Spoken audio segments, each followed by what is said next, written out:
Welcome to doctor Kantipur. हेर्दै हुनुहुन्छ Kantipur television HD र म सुदीपाञ्जली तपाईको साथमा। कार्यक्रम डाक्टर कान्तिपुरमा हामी प्रत्येक हप्ता दक्ष अनुभवी चिकित्सकहरूलाई निम्त्याएर हाम्रो स्वास्थ्यसँग सम्बन्धित विभिन्न विषयमा जानकारीहरू लिने प्रयास गर्छौं र आजको हाम्रो टपिक पनि निकै इन्ट्रेस्टिङ रहेको छ, यानी कि हाम्रो घुँडा अथवा भनौं नीसँग रिलेटेड कुनै इन्जरीज या चाहिँ नि लिगामेन्टको बारेमा चाहिँ हामी कुराकानी गर्छौं र यो विषयमा कुराकानी गर्नको लागि आज हाम्रो अतिथि हुनुहुन्छ डाक्टर शैलेन्द्र दुवाल श्रेष्ठज्यू। उहाँ हुनुहुन्छ from APF hospital orthopaedic and trauma सर्भिसेसका विशेष उहाँ चाहिँ नि प्रमुख विशेषज्ञ हुनुहुन्छ र अर्थोपेडिक आर्थोस्कोपिक सर्जन हुनुहुन्छ। सो उहाँसँग हामी कुराकानी त गर्छौं नै, तर अहिलेको लागि डाक्टर शैलेन्द्रको यो प्रोफाइल भिडियो हामी तपाई माझमा प्ले गर्न चाहन्छौं। डाक्टर शैलेन्द्र कुमार दुवाल श्रेष्ठ उहाँले सन् 2002 मा बंगलादेशको Zahurul Islamic medical college and hospital Dhaka युनिभर्सिटीबाट MBBS को अध्ययन पूरा गर्नुभयो। सन् 2009 मा national academy of medical sciences Bir हस्पिटलबाट स्नातकोत्तर गर्नुभयो। सन् 2018 मा Ganga Ram institute of post graduate medical education and research new Delhi इन्डियाबाट आर्थोस्कोपी एन्ड स्पोर्ट्स इन्जरीमा फेलोशिप गर्नुभयो। सन् 2004 देखि 2006 सम्म उहाँ मेडिकल अफिसरका रूपमा नेपाल APF हस्पिटल काठमाडौँमा सेवारत हुनुभयो। सन् 2006 देखि 2009 सम्म वीर हस्पिटल र पाटन हस्पिटलको डिपार्टमेन्ट अफ अर्थोपेडिकमा आवश्यक चिकित्सकका रूपमा आबद्ध हुनुभयो। सन् 2009 देखि हालसम्म नेपाल APF हस्पिटलको department of orthopaedics and trauma सर्भिसेसका प्रमुख विशेषज्ञ भएर सेवा दिँदै हुनुहुन्छ। उहाँ विक्रम सम्वत 2074 मा सम्माननीय राष्ट्रपतिज्यूबाट प्रबल जनसेवा श्री पदकबाट विभूषित हुनुभयो। डाक्टर दुवालले विभिन्न अस्पतालबाट धेरैवटा फेलोशिप ट्रेनिङ पनि प्राप्त गर्नुभयो। Fellowship in née arthroscopy, arthroscopy and arthroplasty fellowship. उहाँले धेरैवटा विषयमा पेपर प्रेजेन्टेसन्सहरू पनि दिइसक्नु भएको छ। स्वास्थ्य सम्बन्धी जर्नलहरूमा उहाँका केस रिपोर्टहरू पनि प्रकाशित हुँदै आएका छन्। अनुसन्धानका कुरामा पनि उहाँ निकै अग्रसर हुनुहुन्छ।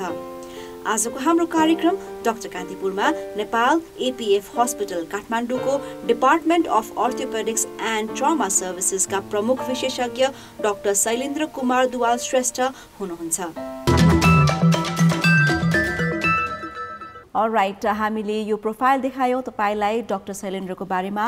हामी कुराकानी गर्दैछौँ आज नीको इन्जुरीहरूको बारेमा र लिगामेन्टको बारेमा, जुन विधामा उहाँ यो विशेषज्ञता उहाँले हासिल गर्नुभएको छ। सो सबैभन्दा पहिला उहाँलाई वेलकम गरौँ हाम्रो शोमा।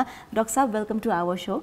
नमस्ते, thank you very much. Okay, so आज हामी कुराकानी गर्दैछौँ जस्तै यो अर्थोपेडिक एन्ड आर्थोस्कोपिक सर्जरीको बारेमा। त्यसमा पनि विशेष गरी हामीले फोकस गर्ने एरिया भनेको आज हाम्रो नीको रहेको छ, यानी कि घुँडामा लाग्ने चोटपटक। र अब एउटा एकदम कमन टर्म छ ACL चोट लाग्यो घुँडामा भन्ने एउटा एकदमै कमन टर्म छ, तर सायद त्यो कमन टर्मको हामीलाई एकदमै रुट्समा गएर त्यसको जानकारी थाहा नहुन सक्छ, हैन? सो यो ACL भनेको चाहिँ के हो डाक्टर साहब? यहीँबाट सुरु गरौँ न।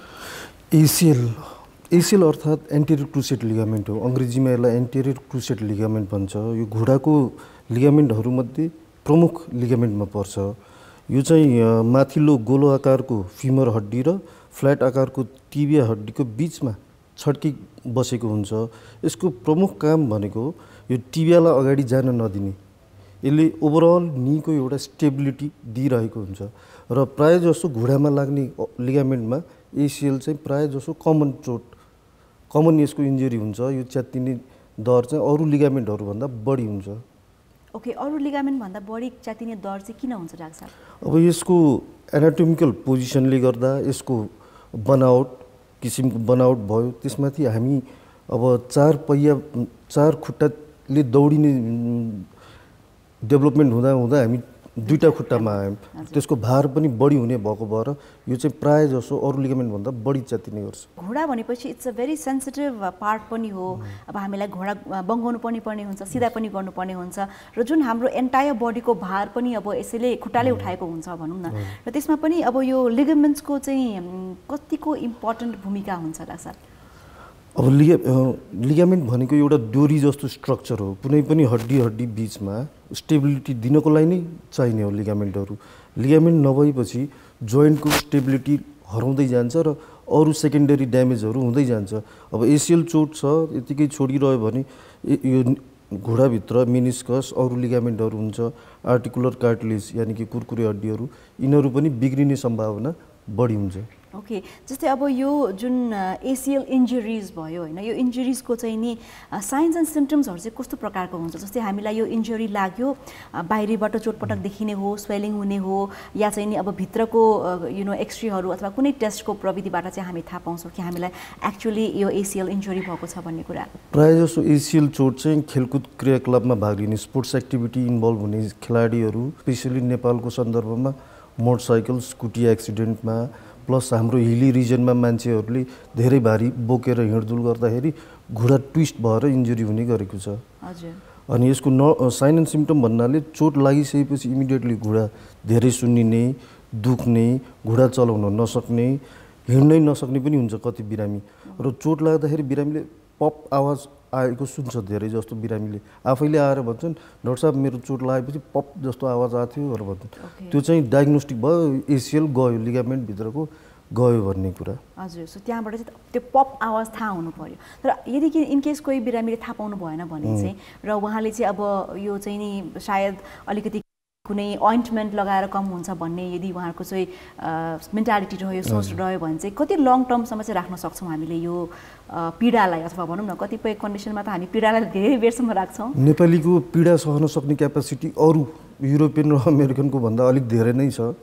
अब चोटको पीडा त सहन्छन्, अब पेन किलरहरू खाएर बस्या हुन्छन्, कतिले मालिस गरेर बस्या हुन्छ। अब यसको चोट लागेपछि घुँडा धेरै दिनसम्म सुन्निने, खुम्चाउन नसक्ने, हिँडडुल गर्न अप्ठ्यारो हुने र दौडिने अरू फिजिकल क्रियाकलाप गर्न चाहिँ कठिनाइ हुन्छ।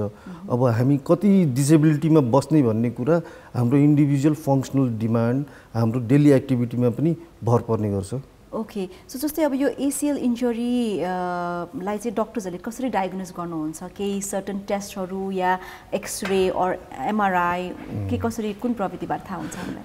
एसिएलको चोट लागेपछि युजली बिरामी डक्टरकोमा आउँदा उसले आफ्नो चोटको त हिस्ट्री दिएकै हुन्छ। म फुटबल खेल्दा चोट लाग्यो, वा फुटसल खेल्दा चोट लाग्यो, हिँड्दा हाइकिङ जाँदाखेरि लडेर ट्विस्ट भयो, यो हिस्ट्रीमा त उसले भनेकै हुन्छ।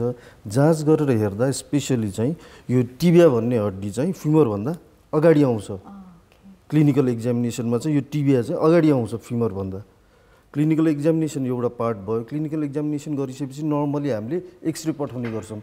एक्सरे पठाएर भित्रको हड्डीको केही ड्यामेज छ कि छैन, चोट लागेको छ छैन हेर्ने गर्छौँ।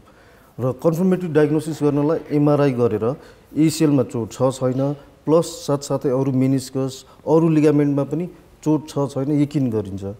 त्यसपछि त्यो यकिन गरिसकेपछि आर्थोस्कोपीले चाहिँ गोल्ड स्ट्यान्डर्ड हो। पहिला चाहिँ आर्थोस्कोपी डायग्नोसिस गर्नलाई पनि युज गरिन्थ्यो। अहिले चाहिँ आर्थोस्कोपीले diagnostic as well as therapeutic मोडालिटीमा रोग पहिचान र रोगको ट्रिटमेन्ट पनि आर्थोस्कोपीबाटै गर्न मिल्छ। ओके, जस्तै लिगामेन्ट टेयर अथवा भनौँ लिगामेन्टमा केही चोटपटक लागेको खण्डमा चाहिँ नि अलिकति धेरै पीडादायी हुन्छ, जुन हड्डीमा चोटपटक लागेको भन्दा चाहिँ लिगामेन्टमा चोटपटक लागेको चाहिँ अलिक बढी पीडादायी हुन्छ।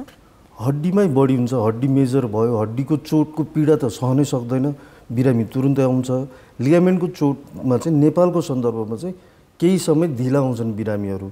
4-5 महिना घर बसेर विभिन्न अरू उपायहरू मोडालिटीहरू अपनाएर घुँडाको सन्तुलन नभएपछि मात्र चिकित्सकसम्म आइपुग्छन्। सो यसो गर्दाखेरि चाहिँ 3-4 महिना आफ्नो पीडालाई सहेर होइन, अब त्यो पेन सहेर हामी अरू मोडालिटीहरूमा गएर चाहिँ फाइनली चिकित्सकमा आउँदाखेरि ढिला हुँदैन डाक्टर साहब? अब कतिपय केसमा त सिम्पल एसिएल मात्र गएको हुन्छ। प्रायः जसो एसिएल 50% चाहिँ एसिएल मात्र चोट लागेको हुन्छ। अब बिरामीले यतिकै त्यसलाई नेग्लेक्ट गरेर राख्दाखेरि अरू सेकेन्डरी ड्यामेजहरू, मेनिस्कस चोट, आर्टिकुलर कार्टिलेजहरू ड्यामेज र कोही एसिएल चोट लाग्दै पनि स्पोर्ट्स एक्टिभिटीमा इन्गेज भयो, फिजिकल ट्रेनिङहरूमा इन्भल्भ भयो भने एसिएल सँगसँगै अरू लिगामेन्टहरूको पनि चोट लाग्ने सम्भावना हाई हुन जान्छ। ओके, सो पछि गएर चाहिँ उहाँ ट्रिटमेन्ट गर्न आउनुभयो या त्यसमा अब सर्जरीकै आवश्यकता पर्यो भने चाहिँ एउटा एसिएलको सानो इन्जुरीले चोटले चाहिँ पछि गएर डिसेबलै हुने अवस्था आउँछ कि आउँदैन? डिसेबलै हुने सम्भावना त भइहाल्यो। अब एसिएल गएकोमा सिम्पल एसिएल एउटा बनाउँदा पुग्ने सर्जरीलाई नै सर्जरी नै ठुलो सर्जरी हुने भयो। मेनिस्कसको चोट भएपछि मेनिस्कस सिलाउने वा मेनिस्कस ट्रिम गरेर रिसेपिङ गर्ने वा अरू लिगामेन्टहरू एसिएल गएपछि अरू लिगामेन्टहरूमा सेकेन्डरी ड्यामेज भएको छ भने अरू लिगामेन्ट पनि त रिकन्स्ट्रक्सन गर्नुपर्ने हुन्छ। त्यसैले एसिएलै हुँदाखेरिको सर्जरी र अरू लिगामेन्ट अरू meniscus even articular cartilage damage हुँदाको सर्जरीको सर्जरी किसिमै फरक हुन्छ। ठुलो सर्जरी हुन जान्छ, सानो सर्जरी भन्दा ठुलो सर्जरी हुन जान्छ। मेजर सर्जरी हुन्छ। मेजर त अब एसिएल सर्जरी पनि मेजर सर्जरी नै हो। अब मेजर सर्जरी एउटा लिगामेन्ट बनाउने ठाउँमा धेरैवटा लिगामेन्ट बनाउनु पर्ने हुन्छ। ओके, सो जस्तै एउटा लिगामेन्ट टियर भएपछि हामीले समयमा उपचार गर्न गएनौँ अथवा ट्रिटमेन्ट गर्न गएनौँ भने त्यो सँगसँगै अरू पनि हुने हुन्छ या चाहिँ नि एउटाको चाहिँ एउटै मात्रै समस्याको समाधान हुन्छ? सेकेन्ड एसिएल इन्जुरीलाई लापरवाही गरेर मान्छेले आफ्नो अब सेडेन्टरी लाइफस्टाइल छ, कुनै फिजिकल एक्टिभिटी छैन भने केही हदसम्म त्यसले सेकेन्डरी ड्यामेज नगर्ला। तर कोही मान्छे स्ट्रेनस एक्सर्साइजहरू गर्छन्, विकेन्डमा फुटसलहरू खेल्छन्, फुटबलमा लाग्छन्, अरू स्पोर्ट्स एक्टिभिटी हाइकिङ यिनीहरूमा जान्छन् भने एसिएल नेग्लेक्ट गरेर राख्नाले अरू सेकेन्डरी ड्यामेज हुन्छ। मेनिस्कस चोट लाग्यो, कार्टिलेज चोट लाग्यो भने अल्टिमेटली जोड्नी पनि खिने सम्भावना हुन्छ।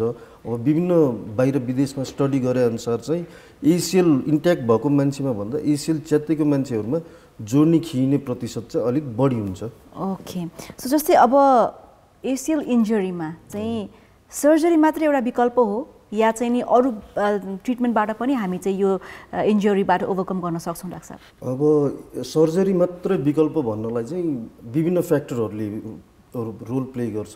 यसमा पेसेन्टको उमेर, चोटको किसिम, अब कम्प्लिट च्यात्तिएको छ, पार्सियल च्यात्तिएको छ, प्लस पेसेन्टको फङ्सनल डिमान्ड। ऊ होइन मलाई चोट लाग्यो पनि म दौडिदिनँ, म कुद्दिनँ, म केही नगरिकन आफ्नो लाइफस्टाइल मोडिफाई गर्छु भनेर भन्यो भने 2-3 महिना कन्जर्भेटिभ गरेर ट्रायल गर्न सकिन्छ। कन्जर्भेटिभमा हामीले नी ब्रेस, फिजियोथेरापी, एनाल्जेसिकहरू दिएर रेगुलर फिजियोमा राखेर 2-3 महिना हेर्न सकिन्छ। फिजियोथेरापी कन्जर्भेटिभ ट्रायल गरेर 2-3 महिना गर्दा पनि घुँडाको ब्यालेन्स स्टेबल भएन, घुँडाको सन्तुलन बिग्रियो भने चाहिँ सर्जरी अनिवार्य गर्नु नै पर्ने हुन्छ। ओके, सो जस्तै अब यो सर्जरी चाहिँ कसरी पर्फर्म हुन्छ, कति समय लाग्छ या सर्जरी गर्नुभन्दा अगाडि के कस्तो चाहिँ नि हेल्थ कन्डिसन्सहरू हुनुपर्छ या उहाँको चाहिँ चोट लागेको कति समयभित्रमा सर्जरी गरिहाल्नुपर्ने अवस्था हुन्छ डाक्टर साहब? अब यो कुनै एसिएल मात्र गएको छ भने यो इमर्जेन्सी अपरेसन नहुन सक्छ। तर एसिएलसँग अरू मेनिस्कस, कार्टिलेज ड्यामेज छ भने चाँडोभन्दा चाँडो सर्जरी गर्न सुझाव दिइन्छ। अब एसिएल मात्र छ भने पेसेन्टले युजुअली 2-3 महिना फिजियो ट्रायल गरेर राम्रो हुन्छ हुँदैन हेरेर आफूलाई के कति घुँडाको सन्तुलन बिग्रिएको छ त्यही अनुसार सर्जरीतिर जान सकिन्छ। अब यो सर्जरी युजुअली गर्ने भनेको हामीले चोट लागेको 2-3 हप्तामा अलिकति जोइन्टको मोबिलिटी आइसकेपछि, पेन सबसाइड भइसकेपछि गर्ने गरिन्छ। घुँडा त्यो बेलासम्म सुन्निने पनि बसिसकेको हुन्छ 2-3 हप्तामा। र सर्जरी गर्दा युजुअली पेसेन्टलाई बेहोस गरिन्छ, खुट्टाहरू लट्ठ्याइन्छ। खुट्टा मात्र लट्ठ्याएर माथि बेहोस नगरी पनि गर्न सकिन्छ। पेसेन्ट वाइज फरक फरक हुन्छ। अब यो सर्जरी गर्दा चाहिँ हामीले अब नेपालको सन्दर्भमा चाहिँ बिरामीको आफ्नै ग्राफ्ट हार्भेस्ट गरेर गरिन्छ। यहाँ हाम्रो कुनै ग्राफ्ट ब्याङ्क छैन, बोन ब्याङ्क छैन, त्यही कारण बिरामीको आफ्नै घुँडा वा एङ्कलबाट जगेडा टेन्डनहरू निकालिन्छ, हार्भेस्ट गरिन्छ र त्यसको साइजहरू सबै हेरेर यो टिबियामा पनि ड्रिल गरेर सुरुङ बनाइन्छ र यो माथि फिमरमा पनि ड्रिल गरेर सुरुङ बनाइन्छ। सानो सानो दुलो बनाएर त्यसमा दूरबीन छिराएर सानो सानो आर्थोस्कोपिक इन्स्ट्रुमेन्ट छिराएर हामीले त्यो ग्राफ्ट हार्भेस्ट गरेकोलाई यो सुरुङबाट छिराएर माथि र तल फिक्स गरिन्छ। अब माथि चाहिँ नेपालको सन्दर्भमा विभिन्न बटनहरू, स्क्रुहरू युज गरिन्छ। तल टिबियाको सन्दर्भमा चाहिँ स्क्रुहरू छन् जुन चाहिँ अहिले आएर चाहिँ आफै एब्जर्ब हुने शरीरमा एक्सरे गर्दा एक्सरेमा नदेखिने नन मेटालिक बायोडिग्रेडेबल इम्प्लान्टहरू आएको छ अहिले। हजुर, सो अब सर्जरी पश्चात चाहिँ नि अब रिकभरी फेजको कुरा आउँछ होइन? अब पेसेन्टले कति समयसम्म चाहिँ आफ्नो नीलाई चाहिँ पहिलाको जस्तो चलाउन सक्छन् अथवा त्यो लङ टर्म इफेक्ट हुने हो कि या खल्टाङ खल्टाङ खुट्टा चाहिँ नि खल्च्याङ हुने हो कि भन्ने किसिमको पनि अब डर त्रास त पेसेन्टको पक्कै पनि हुन्छ होला होइन? सो यो चाहिँ यसको बारेमा के भन्नुहुन्छ? अब रिकभरी भनेको सर्जरी गरिसकेपछि सर्जनको 50% काम मात्र सकेको हुन्छ।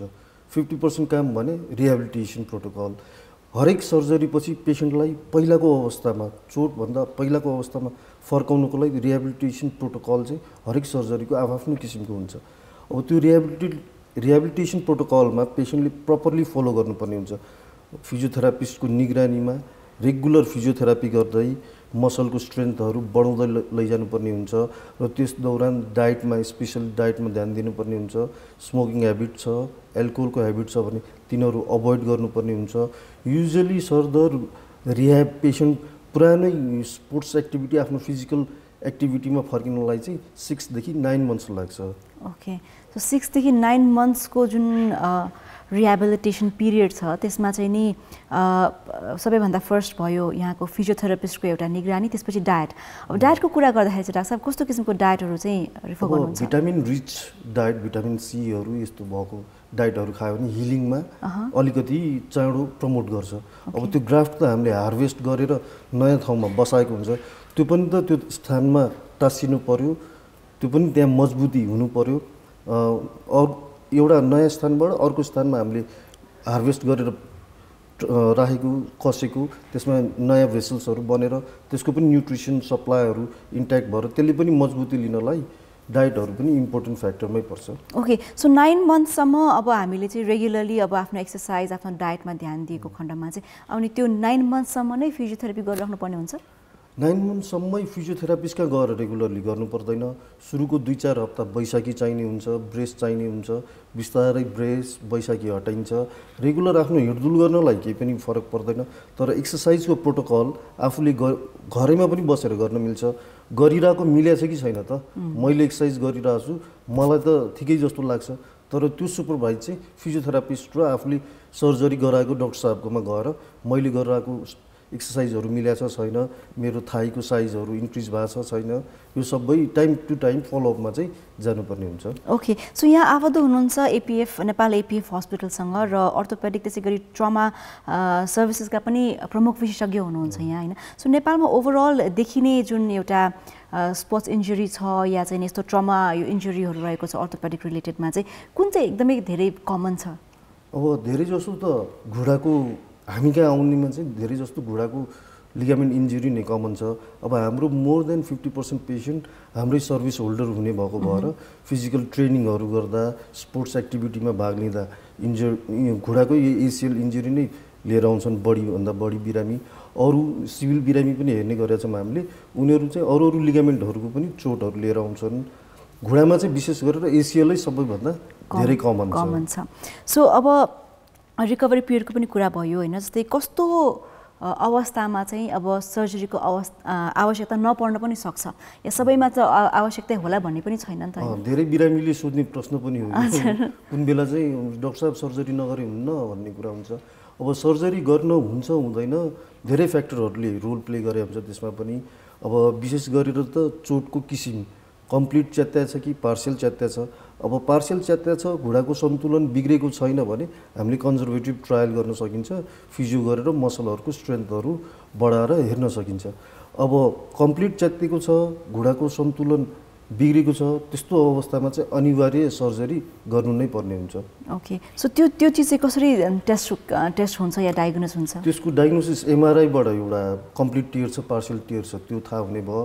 अर्को बिरामीको आफ्नो दैनिक क्रियाकलाप के कस्तो छ, मेरो लाइफस्टाइल म कुनै पनि स्पोर्ट्स एक्टिभिटीमा इन्गेज हुँदिनँ, केही पनि गर्दिनँ, म सेडेन्टरी लाइफस्टाइल बिताउँछु भने पार्सियल टियर छ भने नगर्दा पनि हुन्छ। र कम्प्लिट टियर छ र स्टेबलै छ नि, हामीले त्यो जाँच गरेर हेर्छौँ, स्टेबलै छ भने they can undergo conservative trial. Okay, so partial टियरमा चाहिँ डाक्टर साहब रिकभरी हुन कति टाइम लाग्छ? लगभग 2-3 महिना इन्टेन्सिभली फिजियोथेरापी औषधिहरू गरेर 2-3 महिना लाग्न जान्छ। ओके, सो त्यो 2-3 महिनाको अन्तरालमा चाहिँ अब फिजियो पनि गर्नु पर्यो, मेडिसिनहरू पनि खानु पर्यो, आफ्नो रेगुलर एक्टिभिटिज पनि गर्नु पर्यो। रेगुलर एक्टिभिटिज गर्दै फिजियो यिनीहरू एड अन गर्दै लैजानु। ओके, सो जस्तै कुन अवस्थामा चाहिँ जस्तै अब अहिलेको कन्टेक्स्ट गर्नुपर्दा लाइफस्टाइलको पनि कुरा आयो। सो धेरै जस्तो अब 2 व्हिलर चलाउनु हुने व्यक्तिहरू हुनुहुन्छ, मोटरसाइकलमा दुर्घटना भएर पनि इमर्जेन्सी अब घुँडासँग रिलेटेड धेरै ट्रमा भएको पनि छ होइन। सो त्यो अवस्थामा चाहिँ इमर्जेन्सी सर्जरी गर्नु परेको अवस्थामा चाहिँ के कस्तो थाहा हुन्छ या के कस्तो जटिलता आउँछ भनौँ न?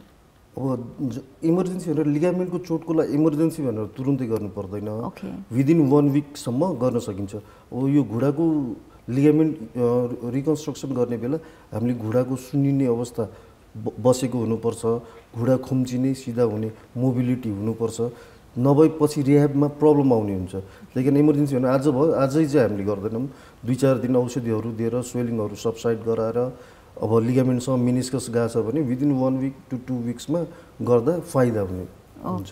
सो द्याट मिन्स तुरुन्तै गर्नुपर्ने अवस्था चाहिँ हुँदैन? तुरुन्तै भने आजको आजै गर्नु पर्दैन, तर हप्ता 2 हप्तामा जोइन्ट सबसाइड भएपछि त्यो सेकेन्डरी ड्यामेज प्रिभेन्ट गर्नलाई मिनिस्कसको चोट छ भने चाहिँ अलिक चाँडो, अब एसिएल मात्र गएको छ भने we can wait 2 to 3 weeks. Alright, यतिखेर हामी छौँ in conversation with doctor Shailendra Duwal श्रेष्ठज्यू फ्रम एपिएफ हस्पिटल र उहाँसँग हामी आज नी लिगामेन्ट्सको बारेमा त्यसै गरी चाहिँ नि एसिएल इन्जुरिजको बारेमा पनि कुराकानी गरिरहेका छौँ। अहिले यतिखेर कार्यक्रम डाक्टर कान्तिपुरमा पालो भएको छ एउटा छोटो व्यापारिक विश्रामको। We shall be right back, stay with अस।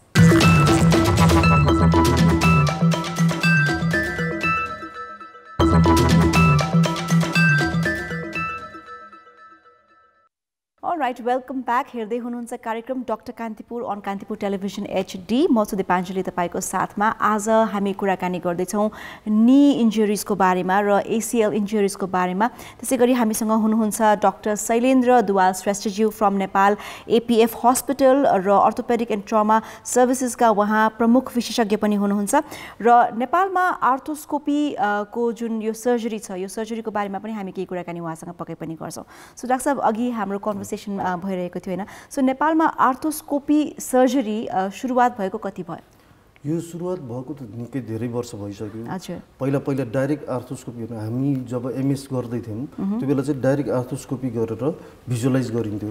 अहिले रिसेन्टली 5-7 वर्षदेखि चाहिँ आर्थोस्कोप लगाएर मोनिटरमा हेरेर यो सर्जरी, एसिएलहरूको सर्जरी, अरू लिगामेन्टको सर्जरी, अरू घुँडाहरूको पनि आर्थोस्कोपी हुन थालेको चाहिँ 5-7 वर्षदेखि अहिले हुँदैछ नेपाल। ओके, सो यो बारेमा जस्तै आर्थोस्कोपी सर्जरी नेपालमा हुन्छ र कुन केसमा चाहिँ नि आर्थोस्कोपिक सर्जरी चाहिँ गर्नुपर्ने आवश्यकता पर्छ भन्ने कुरा चाहिँ अझ सायद जनचेतना अलिकति कमी नै छ हाम्रो देशमा। अब यो जनचेतना medical as well as non medical सबैमा नै कम छ। त्यही अवेरनेसहरू इन्क्रिज गर्नुपर्ने अझै धेरै कामहरू बाँकी नै छन्। ओके, सो अब यो जुन सर्जरी छ एउटा अलिकति वाइड रेन्जमा हेर्दाखेरि चाहिँ अलिकति नौलो किसिमको पनि सर्जरी छ र यसमा जटिलता चाहिँ कतिको छ, कतिको च्यालेन्जेस एन्ड रिस्क छ यहाँ एज अ सर्जन भन्नुपर्दा?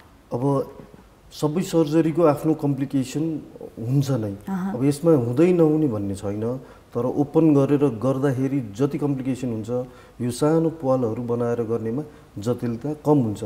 अब कुनै रुमको ढोका नै खोल्दाखेरि हुने चोट, अब ढोका नै खोलेर हामीले नी जोइन्ट हेर्दा अरू स्ट्रक्चरहरूमा हुने चोट, अरू इन्जुरीहरू बढ्न सक्छ। अब यसलाई की होल सर्जरी भन्छ। हामीले सानो दुलोबाट विभिन्न यन्त्रहरू पठाएर जोड्नीको भित्रको वातावरण सबै हेरेर त्यही माध्यमबाट गर्ने सर्जरी भएको भएर एकदमै यसको कम्प्लिकेसन चाहिँ न्यून हुन्छ।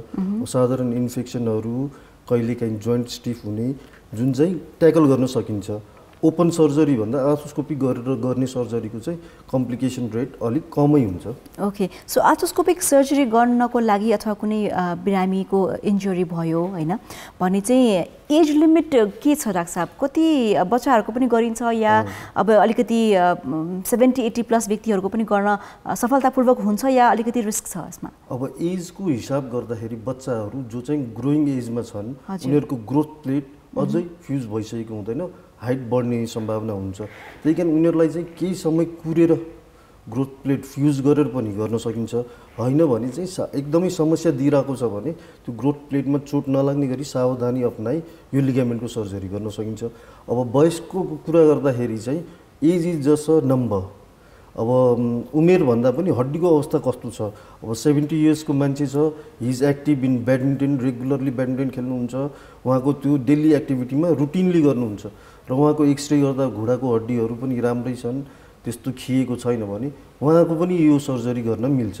ओके, सो जस्तै अब हाम्रो देशमा चाहिँ गाउँपाखामा चाहिँ अब अलिकति त्यहाँ पनि उकाली ओह्राली गर्दाखेरि पनि कहिलेकाहीँ चाहिँ घुँडाकोमा चाहिँ इन्जुरी भएको धेरै केसेसहरू हुन्छन्। तर त्यो हुँदाहुँदै पनि उहाँहरूलाई चाहिँ अब आएर एक्सपर्टको ओपिनियनै लिउँ भन्ने पनि त्यो सुविधा गाउँघरमा चाहिँ हुँदैन होइन। सो यस्तो केसमा चाहिँ के भन्न चाहनुहुन्छ एज एन एक्सपर्ट, कस्तो अवस्थामा चाहिँ we should really worry about our injury or हाम्रो जुन घाउ चोटपटक लागेको छ, कुन केसमा चाहिँ हामी साँच्चीकै डराउनु पर्ने अवस्था हुन्छ डाक्टर साहब? अब घुँडा चोट लागेर घुँडाको सन्तुलन बिग्रेको छ, घरिघरि हिँड्दा घुँडा फुस्केला जस्तो भएको छ, लक हुने गरेको छ, त्यस्तो अवस्थामा चाहिँ अब गाउँमा नहोला तर सदरमुकामतिर अरू हस्पिटलहरूमा त अहिले त प्रायः जस्तो नेपालको प्रमुख सहरमा यो सर्जरी हुने नै गरेको छ। एकचोटि यो सर्जरी गर्ने डाक्टर साहबलाई देखाएर जाँचहरू गरेर अरू इन्जुरी अरू ड्यामेज हुनबाट चाहिँ रोक्न सकिन्छ।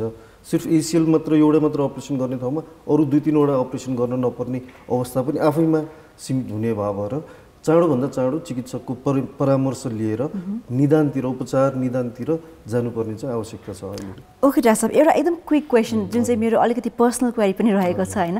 सो नर्मली हामी अलिकति ठोक्यो या चोटपटक लाग्यो भने स्पेसली जोइन्ट एरियामा चाहिँ या त ढाड भनौँ या खुडा भनौँ, ठोकिने बित्तिकै अलिकति स्वेलिङ हुन्छ अनि सबभन्दा इन्स्टेन्ट चिज हामीले गर्ने भनेको त्यो स्प्रे हालिदिन्छौँ नि हामीले होइन। सो त्यो स्प्रेको एउटा त्यसले भित्र गएर गर्ने चाहिँ के हो डाक्टर साहब? के हामीलाई रिलिफ पनि हुन्छ? नेपालीहरूलाई साइकोलोजिकली स्प्रे मालिस गर्ने हाम्रो पहिलादेखि चलिआएको चलन हो। अब यो स्प्रे गर्नु र मालिस गर्नु भन्दा पनि चोट लागिहाल्यो कुनै सफ्ट टिस्युमा लिगामेन्टहरू चोट लागेर घुँडा सुन्निया छ भने चाहिँ आइस प्याकले सेकेको चाहिँ धेरै राम्रो छ। आइस प्याकले सेक्दा स्वेलिङ सबसाइड हुने प्लस दुखाइ पनि कम हुने गर्छ। युजुअली चाहिँ बिरामी चोट लागेको छ साधारण छ, उसले मलम मालिस गरेर तातो तेलले सेकेर यो घुँडाहरू सुन्नेको वा अरू जोइन्टहरू सुन्नेको त्यो अवस्थामा पनि आइपुग्छन्। हाम्रो यो कल्चरै मालिस गर्ने मसाज गर्ने कल्चरै भएको भएर त्यसले सर्टेन चिज चाहिँ स्वेलिङहरू बढाउने पनि काम गर्छ। ओके, सो द्याट मिन्स हामीले चाहिँ अब यदि चोटपटक अब लागिहालेको खण्डमा चाहिँ मालिस गर्नु भएन, मालिस नगरिकन बरु आइस प्याकले सेकेको चाहिँ बेस्ट हुन्छ। ओके, सो आइस प्याकले चाहिँ त्यो स्वेलिङलाई सबसाइड गर्छ, स्वेलिङ पनि सबसाइड गर्छ र दुखाइ पनि केही हदसम्म कम गर्छ। ओके, त्यसपछि अनि we can go to the expert होइन।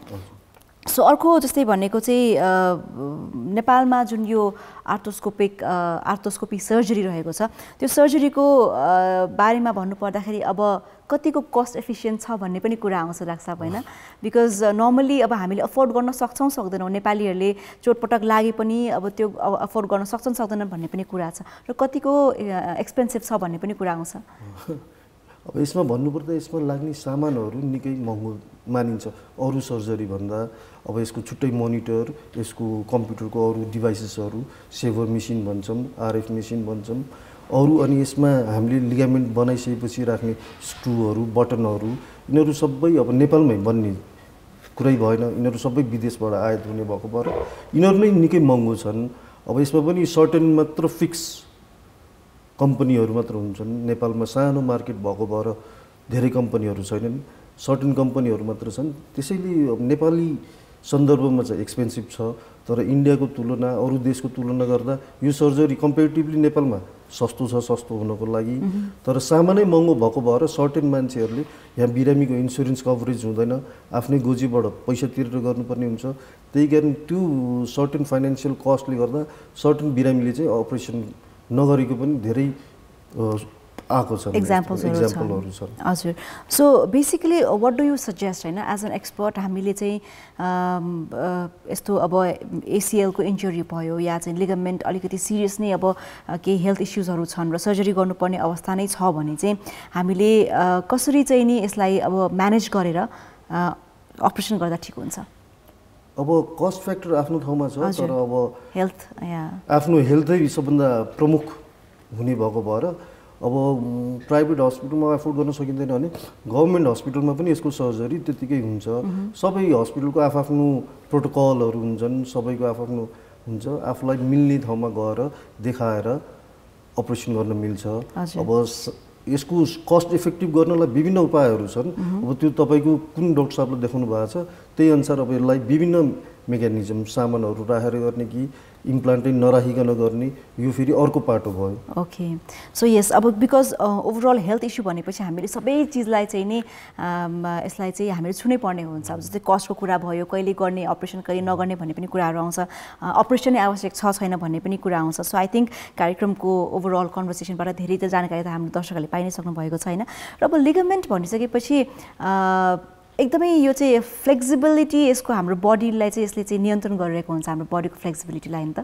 फ्लेक्सिबिलिटी नियन्त्रण भन्दा नि यो एउटा डोरी जस्तो किसिमको भयो। आम मानिसले यसलाई नसाई भनेर भन्छन्, यसको पनि सर्टेन स्ट्रेस हुन्छ, यो पनि सर्टेन लेभलसम्म मात्र फ्लेक्सिबल हुन्छ। जब उसको त्यो लेभल पुग्छ त्यसपछि त्यो च्यातिने हो युजुअली। ओके, सो जस्तै हामीले कति लेभलसम्म स्ट्रेस दिने, अब धेरै स्ट्रेस दियो भने च्यातिने भन्ने कुरा त थाहा नै पाएँ होइन डाक्टर साहब। जस्तै मलाई एउटा सोध्न मन लागेको चाहिँ लिगामेन्ट्सलाई स्ट्रङ गर्नलाई अथवा लिगामेन्ट्सको जुन मोबिलाइजेसन छ त्यसलाई चाहिँ अलिकति निरन्तर रूपमा अलिकति स्ट्रङ गर्नको लागि, बलियो पार्नको लागि चाहिँ के कस्तो कुरामा हामीले हाम्रो डेली लाइफ साइकल या फुड ह्याबिट्समा चाहिँ ध्यान दिनुपर्छ? अब डायटमा vitamin rich, especially vitamin C, मल्टिभिटामिनहरू, यो इनरिच भएको फुडहरू, खानेकुराहरू खाने, स्मोकिङ, एल्कोहल ह्याबिटहरू अभोइड गर्ने। र तपाईँ कुनै स्पोर्ट्स एक्टिभिटीमा हुनुहुन्छ भने त यो त टोटल्ली अफै गर्नुपर्ने हुन्छ। साथसाथै आफ्नो ट्रेनरलाई यो विषयमा अवगत गराएर आफ्नो ट्रेनिङ प्याकेजमा ट्रेन फिजियोथेरापिस्ट राखेर एक्सर्साइजको आफ्नो गेम अनुसारको एक्सर्साइजहरू फरक फरक हुनसक्छ, त्यही अनुसारको आफ्नो प्रोटोकल, यसको इन्जुरी कम हुनको लागि ट्रेनिङ प्रोटोकलहरू विभिन्न हुन्छन्। त्यो चाहिँ कोचहरू, विभिन्न कोच प्लस क्लब वा कुनै स्पोर्ट्स फ्याकल्टीले चाहिँ त्यो फिजियोथेरापिस्ट हायर गरेर ट्रेनिङमै यो एक्सर्साइज प्रोग्रामहरू इन्क्लुड गर्यो भने चाहिँ केही हदसम्म यसको इन्जुरी कम हुन सक्ने सम्भावना छ। ओके, सो जस्तै देश विदेशमा धेरैजना स्पोर्ट्स खेलाडीहरूको आर्थोस्कोपिक सर्जरी भइसकेको छ, उहाँहरूले फेरि पनि ब्याक भएर नियन्त्रण रूपमा आफ्नो चाहिँ नि गेम्सहरू खेलिरहनु भएको छ, राम्रो पर्फर्म गरिरहनु भएको छ भने अब डेफिनेटली उहाँहरूलाई पनि केही समय त पक्कै लाग्यो होला फेरि ब्याक हुनलाई होइन। र त्यसपछिको जुन पर्फर्मेन्स रहेको छ नि उहाँको नर्मल हुँदा र सर्जरी पछिको जुन पर्फर्मेन्समा केही कमी आउने हो अथवा लाइफस्टाइल या उहाँहरूको चाहिँ नि पछि गएर चाहिँ कि पछि इफेक्ट हुन्छ कि? अब त्यो पर्फर्मेन्स पुरानै लेभलमा पनि फर्किन सक्छ र नफर्किन नि सक्छ। यसमा धेरै फ्याक्टरहरू छ। बिरामी आफैमा पनि त्यो फ्याक्टरले रोल गर्छ। साइकोलोजिकली ल मेरो सर्जरी भयो भनेर साइडमा बसेर डिप्रेस भएर एक्सर्साइज प्रोटोकलहरू प्रपरली फलो गरिएन भने गेममा फेरि फर्किन गाह्रो पनि हुनसक्छ। तर युजुअली मोर देन 80-90% मान्छेहरू यो सर्जरी गरिसकेपछि चाहिँ गेममै फर्किन्छन्। Okay, they come back to the pre injury status level. So एकदमै सक्सेस रेटमा भनौँ न, यो आर्थोस्कोपी सर्जरीको वर्ल्ड वाइडको डाटाहरू हेर्दा चाहिँ सक्सेसफुल रेट अलिक धेरै नै छ। ओके, सो पछि गएर चाहिँ एज अनुसार होइन, एज अनुसार या चाहिँ नि अब जुन जस्तो किसिमको उपकरणहरू चाहिँ जडान गरिएको छ, स्क्रुहरू जुन सामानहरू युज गरिएको छ, त्यसले गर्दाखेरि पछि गएर दुःख दिने हो कि एज वाइज त्यस्तो केही छ? अहिलेसम्मको तथ्याङ्क अनुसार त्यस्तो मेजर दुःख चाहिँ केही पनि हुँदैन। अब मेटालिक स्क्रुहरू राखिएका छन् भने चाहिँ तिनीहरू केही समयपछि निकाल्नुपर्ने हुनसक्छ। अब बायोकम्पोजिट अरू स्क्रुहरू राखिएका छन् भने त्यस्तो मेजर समस्या चाहिँ केही हुँदैन। ओके, सो एकपटक सर्जरी गरिसकेपछि फेरि गर्नुपर्छ भन्ने त्यस्तो केही छ प्रोटोकल्सहरू? यसमा रिसर्जरीको चान्स एकदमै कम छ। तर आफ्नो रिह्याब प्रोटोकलमा तपाईँ चाँडै नै गेममा फर्किनु भयो भने त्यो लिगामेन्ट जुन राखिएको छ त्यो च्यात्न सक्छ, फेरि त्योसँगै अरू पनि च्यात्न सकिन्छ। त्यस्तो भएको खण्डमा चाहिँ रिसर्जरी आवश्यक हुन्छ। युजुअली चाहिँ यसको रिसर्जरीको रेट एकदमै कम छ। ओके, सो अब एउटा चिकित्सकको नाताले चाहिँ बिरामीलाई होइन जो चाहिँ अब आफ्नो घोडै चलाउन सक्ने अवस्थामा आउनु भएको हुन्छ पेसेन्टहरू, सो उहाँहरूलाई चाहिँ एउटा ग्रुमिङ गराउने, काउन्सिलिङ गराउने र इभन सर्जरीको लागि पनि तयार पार्ने एउटा ठुलो चुनौती त डेफिनेटली एउटा चिकित्सकको लागि हुन्छ होइन। सो तपाईँहरू चाहिँ कसरी उहाँहरूलाई काउन्सिल गर्नुहुन्छ, कसरी सम्झाउनु बुझाउनुहुन्छ? बिकज कतिपय अब त्यो सर्जरी लेभलको जुन ज्ञान त उहाँहरूलाई पक्कै हुँदैन होइन। सो कसरी हुन्छ यो प्रोसेस चाहिँ? अब नेपालको सन्दर्भमा अहिले आएर हामीले यो सर्जरी गर्ने हो, यसको कम्प्लिकेसन यो छ, सबै वृत्तान्त भन्नै पर्ने अवस्था छ।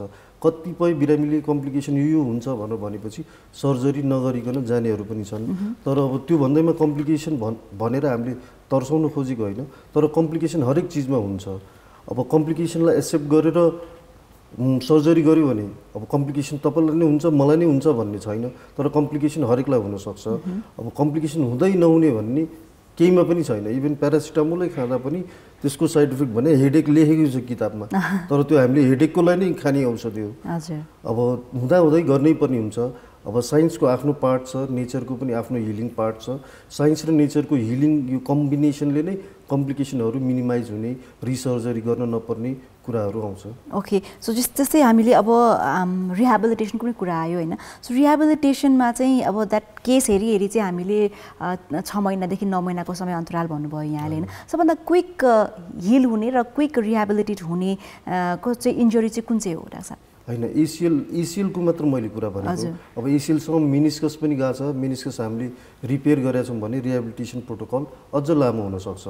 र एसिएलसँग अरू लिगामेन्ट पनि गरिएको छ भने कहिलेकाहीँ 1 वर्षसम्म पनि जान्छ। सिर्फ एसिएल मात्र चोट छ भने चाहिँ 6 देखि 9 महिनासम्म रिह्याब गरेर उसले प्री स्पोर्ट्स आफ्नो प्री इन्जुरी लेभलको स्पोर्ट्समा फर्किन चाहिँ सक्छ। ओके डाक्टर साहब, सो यस यतिखेर हेर्दै हुनुहुन्छ कार्यक्रम डाक्टर कान्तिपुर म दीपाञ्जलीको साथमा, र आज हामी कुराकानी गर्दैछौँ डाक्टर शैलेन्द्र दुवाल श्रेष्ठज्यू from Nepal APF hospital orthopaedic and trauma सर्भिसेसका उहाँ प्रमुख विशेषज्ञ हुनुहुन्छ, orthopaedic and arthroscopic surgeon. So अहिलेको लागि हामी लाग्छौँ एउटा छोटो व्यापारिक विश्राममा, फर्केर आउने नै छौँ। डाक्टर कान्तिपुर हेर्दै गर्नुहोला।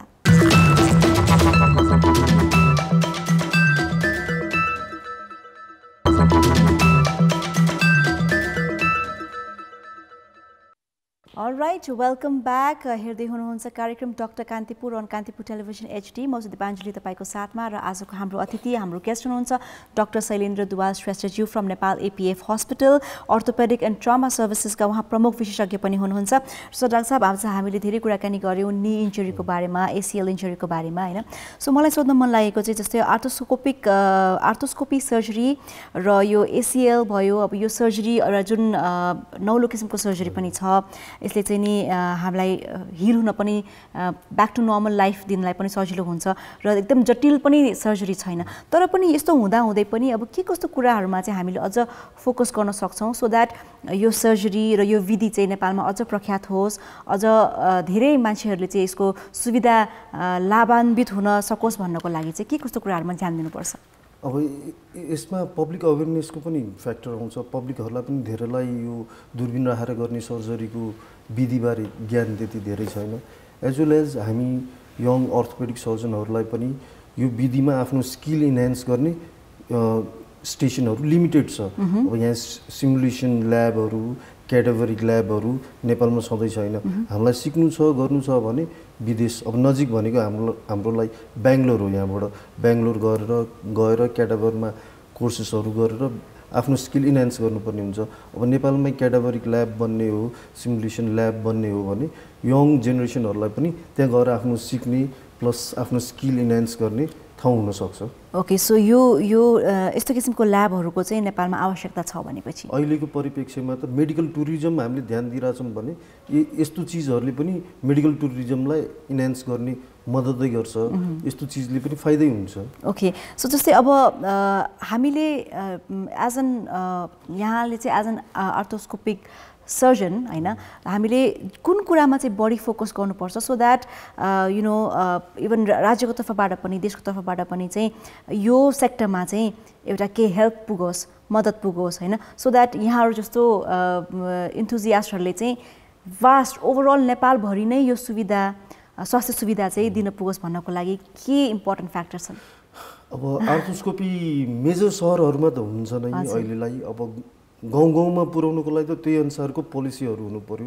अब सामानदेखि लिएर सबै चिज एक्सपेन्सिभ हुने भएर गभर्मेन्टबाट त्यसमा केही रुल्स एन्ड रेगुलेसन लेजिस्लेसनहरू गरेर अब सर्टेन अब इम्प्लान्टहरू नै यो महँगो हुने भयो, यसको एप्रुभल होला सर्टेन कन्सर्न बडीहरूले नै सोचेर सर्टेन ट्याक्सहरू मिनिमाइज गर्ने हो कि के गर्ने गरेर यसको कस्ट इफेक्टिभ पनि गरियो, प्लस स्किल स्टेसनहरू बढाइयो। जस्तै प्रदेशमा नभए पनि एटलिस्ट काठमाडौँमा यसको कुनै ठुलो सेटअप टिचिङ सेन्टर जस्तो बनाइयो भने डेफिनेटली यङ जेनेरेसनलाई पनि मद्दत हुने र सबैले जान्ने सिक्ने पनि हुन्छ। जान्ने सिक्ने भएपछि नै मैले एडभाइस गर्छु यो गर्नुपर्छ भनेर। यदि मलाई आउँदैन भने त मैले अरू चिज मलाई जे आउँछ त्यही त मैले प्रिच गर्ने भएँ। त्यही कारण अब यो इन्हान्स गर्नलाई डक्टरले आफूले गर्ने पनि भयो, प्लस अब अरू सेक्टरहरूबाट पनि हेल्प भयो भने डेफिनेटली इन्हान्स हुन्छ होला यो यो डिपार्टमेन्ट चाहिँ। ओके, पक्कै पनि। So we are looking forward कि चाहिँ धेरैभन्दा धेरै व्यक्तिहरूले चाहिँ नि आर्थोस्कोपी सर्जरीबाट चाहिँ लाभान्वित होस् उहाँहरूको हेल्थमा होइन। सो अब जाँदा जाँदै चाहिँ I would like to ask you about केही सजेसन, केही एडभाइस, सो द्याट हामीले चाहिँ कुन अवस्थामा सानोतिनो इन्जरी चाहिँ ठान्ने कि या त्यसलाई चाहिँ अलिकति हामीले केयरफुल अवेर हुने भन्ने चाहिँ कुन समयमा हो डाक्टर साहब, कसरी हामी अवेर हुन सक्छौँ? अब यो अवेर भनेको अब अहिले हाम्रो नेपाली कल्चरमा विकेन्डमा फुटसल खेल्ने, प्रपरली वार्मअपहरू स्ट्रेचिङहरू नगरिकन डाइरेक्ट फुटसल खेल्ने, अरू हाइकिङहरू यिनीहरू जाने कल्चर एकैचोटि हिँड्नेछौँ नि त हामी होइन, लङ डिस्टेन्ससम्म कल्चर ग्रो गरेछ। रेगुलरली मर्निङ वकहरू गरिरहेको छैन, हप्ताको एकचोटि चाहिँ पुरा पहाडै चढ्न हिँड्छौँ। अब अरू पनि कारणहरू हुन्छन्। कुनै पनि गेम खेल्नु अगाडि सर्टेन लेभलसम्म वार्मअप स्ट्रेचिङहरू गरेर यसको इन्जुरी मिनिमाइज गर्न सकिन्छ।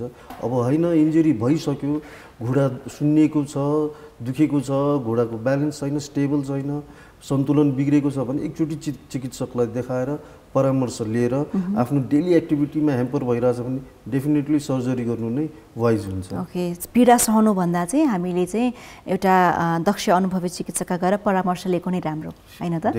So yes, thank you so much doctor साहब, thank you for being here. र यति धेरै हामीलाई इन्फर्मेसन दिनुभयो about ACL which was very common cause of हाम्रो इन्जुरी होइन। सो यो चिजको बारेमा पनि हामीले नयाँ इन्फर्मेसन पनि पायौँ, प्लस सोसियल अवेरनेस पनि यहाँबाट चाहिँ धेरै गयो होइन। सो आई थिङ्क हाम्रो भ्युवर्सहरूले पनि धेरै लाभ यहाँबाट चाहिँ पाउनुभयो होला भन्ने आशा गरेको छु। Thank you very much for being here. Thank you दिपाञ्जलीजी एन्ड कान्तिपुर टेलिभिजन, मलाई यो अपर्च्युनिटी दिनुभएको धेरै धेरै धन्यवाद। Thank you so much.